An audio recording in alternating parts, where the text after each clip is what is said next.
Hello YouTube, this is Morgan Airspeed Prime here with my next The Reckoning of Roku chapter analysis video. This one's going to be for chapter 14, which is called A Rat Snake's Underbelly.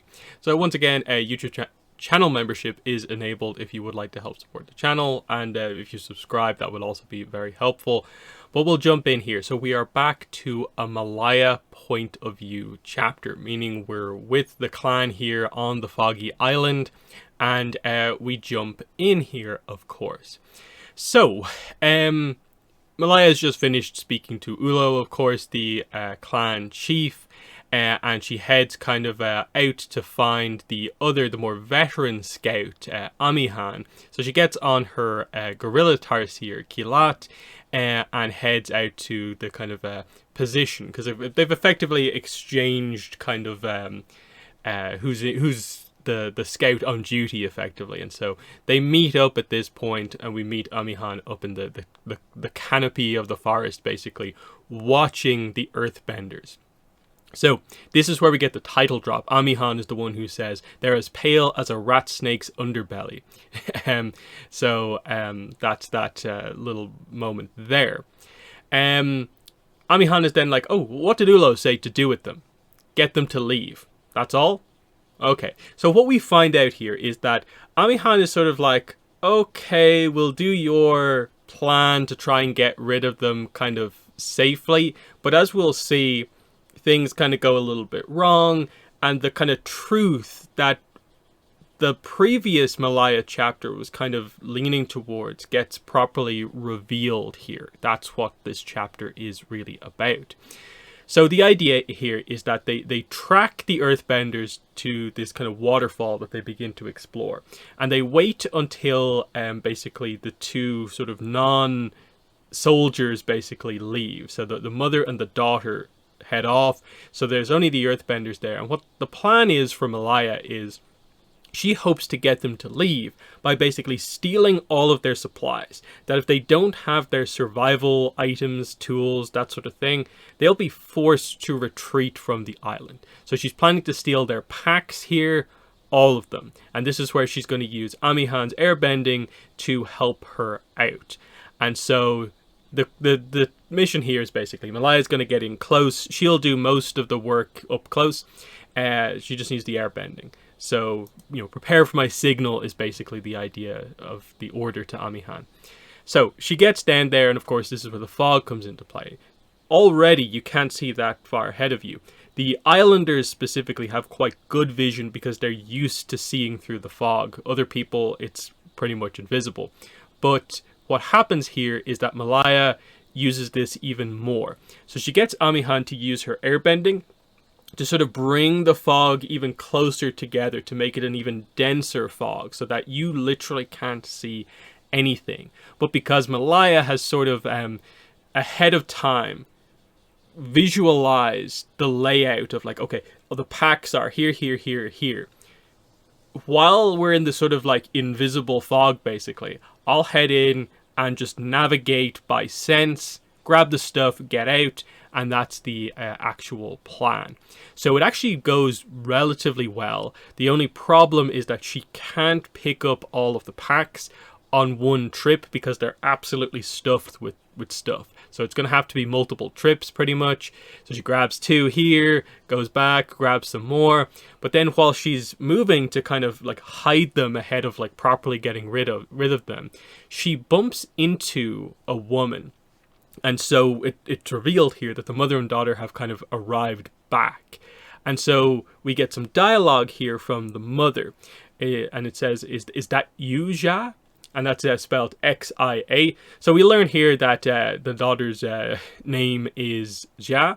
We don't learn the mother's name later on, until later on, and then also that is not the daughter's full name. That's like a shortened version of the name, but I'll wait to get to those reveals when they happen. Right now we have Xia as the daughter's name, and of course she's literally bumped into the mother. So the mother's like, oh, have I bumped into you? I thought we were walking like beside each other.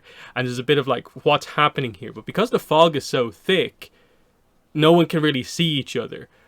And then we get the detail here, which is that suddenly the wind, so the air bending that's been keeping the fog like super dense, goes away. And then there's this moment as it just kind of disperses, and Malaya is like literally right next to the mother and the daughter.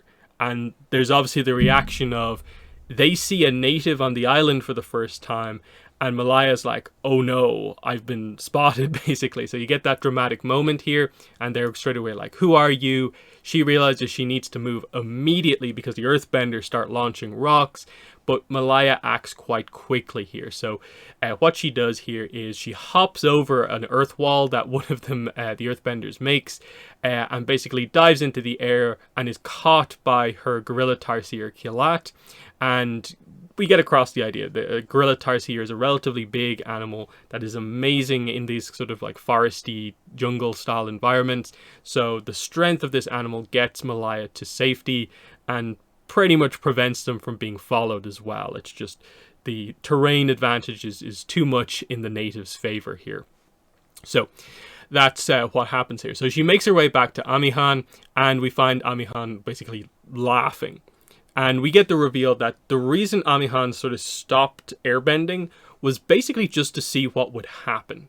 And so we get the idea, like we learned with her personality from before, she's a little bit kind of cruel, kind of in that sort of way.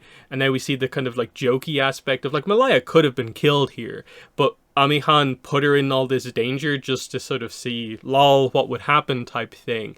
But then we see that other stuff was happening as well as we get the kind of reveal here. So Malaya's furious at this. And it's basically like, if it weren't for Kilat, I would have probably been got there. And Malaya realizes that, well, they're definitely not going to leave now that they've seen that there are people on this island. Like, you kind of messed this up, Amihan. Why did you do that? And then Amihan's reply is this because of what I did to that big earthbender? And Malaya's like, wait, what? What? You did something to a big earthbender?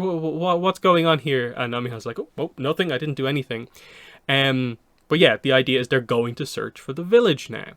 Amihan, then the reveal starts to come out. It doesn't matter. Your plan was never going to work. They weren't going to leave. They never do. What do you mean? You really believe a scout's true task is simply to spy on outsiders? And so, yeah, you're naive. You probably believe all those other stories too. We hunt outsiders, Malaya. That's our real job. And so Malaya is like, no, there's no way that can be true. Wait, Ulo basically told me to try and get them to leave. And so the truth from a more veteran scout is, hey, he was humoring you. If it were up to me, you'd know in your first day as a scout that this is what we do. But he believes that it's better for us to come to the realization on our own that there's no other way to keep the clan safe. And she's thinking to herself that, like, I don't think that mother and daughter deserve to die just because they've arrived on her island, especially. I'm not sure I agree with that. Like, maybe if we could talk to them, we'd be able to negotiate and things would be better. We could, explain to them why they do need to leave the island and the clan alone, that sort of thing. But Amihan just says, okay, like, you obviously don't believe me. Go back and talk to Ulo. Ask him about what happened here and sort of see now what he says to do. And if this is actually the truth.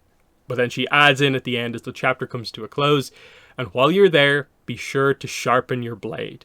So, the big reveal, in case you haven't quite caught on, is that, as was alluded to in the last chapter, the role of scouts is, yes, classic scouting, but it's, if you see an outsider, kill them. It's just like there's no negotiation. The idea is that for especially the veteran scouts, they know their job is if they encounter anyone on the island, that the only real solution is to just go ahead and kill them. So we find out that obviously, like, to a certain degree, Amihan has obviously done something to one of the other earthbenders and has kind of hidden sort of the idea of that. We'll get that explained shortly, of course.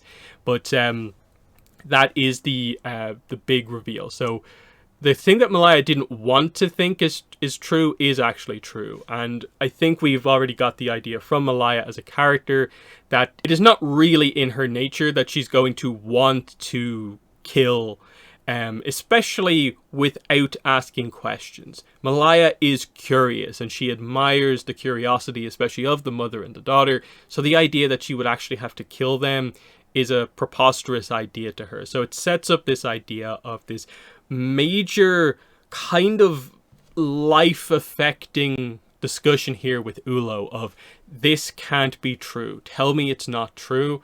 But if she is told that this is the case, where does that leave her, is the idea. Can she just go ahead with it?